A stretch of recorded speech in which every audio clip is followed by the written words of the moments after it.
Updates at pinakahuling mga usapin sa mundo ng palakasan. Atin ang pakinggan dito sa Ang Pilipinas Ngayon. Dinomina ng Token Text ang Barangay Ginebra 104-88 para kunin ang unang panalo sa PBA Governors Cup Best of 7 Finals na ginanap sa Inares Center sa Antipolo.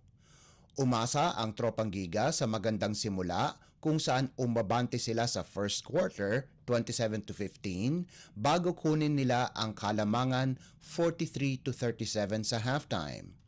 Umabot pa ng 20 puntos ang kalamangan ng TNT sa fourth period kung saan nakascore ng 10 puntos si Ray Nambatak sa unang 4 na minuto ng quarter para dalhin ang Tropang Giga sa panalo.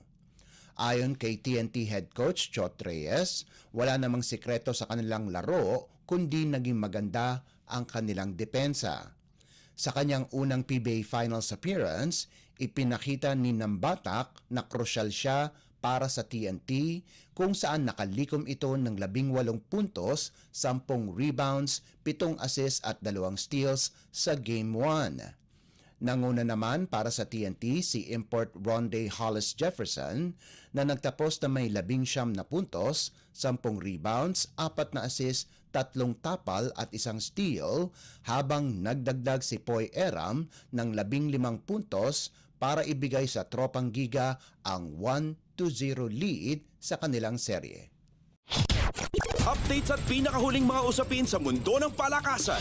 Atin ang pakinggan dito sa Ang Pilipinas Ngayon. Nasiguro na ng University of the Philippines ang isang pwesto sa Final Four sa UAAP Season 87 Men's Basketball Tournament pagkatapos pataubin ang Adamson University 70-59 sa larong ginanap sa Mall of Asia Arena. Napaganda ng Fighting Maroons ang kanilang record sa 8-1, pumapangalawa lamang sa nangungunang De La Salle University na may 10-1 kartada habang ang Soaring Falcons ay bumagsak sa 3-7. Pinangunahan ni JD Kagulangan ang UP sa nagawa nitong 17 puntos habang nagambag si Gani Stevens ng 10 puntos. Nanguna naman si Monty Montibon para sa Adamson sa nanlikom nitong 14 na puntos habang sina Anthony Franzman at Cedric Manzano ay nagtapos ng may 13 at 12 puntos ayon sa pagkakasunod. Bukod sa UP, nakuha din ng Lasal ang isang pwesto sa semifinals ng liga. Updates at pinakahuling mga usapin sa mundo ng palakasan. Atin ang pakinggan dito sa Ang Pilipinas Ngayon. Nagbabalik ang isang mandirigma sa panig ng De La Salle College of St. Benilde at ng Blazers kung saan nag-step up si Tony Inot kung kailan siya kinakailangan. Ang pagliyab ng 24 anyos na si Inot laban sa Emilio Aguinaldo College sa huling sandali ang nagbigay sa Blazers ng kanilang ikalimang sunod-sunod na panalo para manatiling nasa tuktok ng team standings na may 11-2 baraha.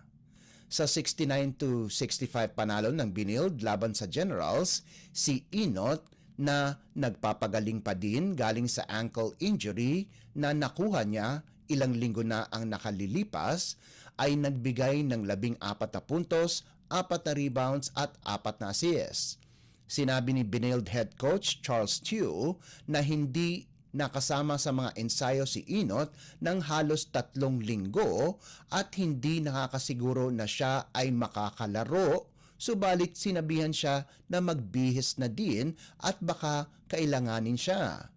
Dagdag ni Chu na hindi niya inaasahan na maglalaro si Inot ng matagal, subalit nasa likuran ng isip niya na kailangan talaga siyang ipasok at malaki na ang kalamangan ng Generals.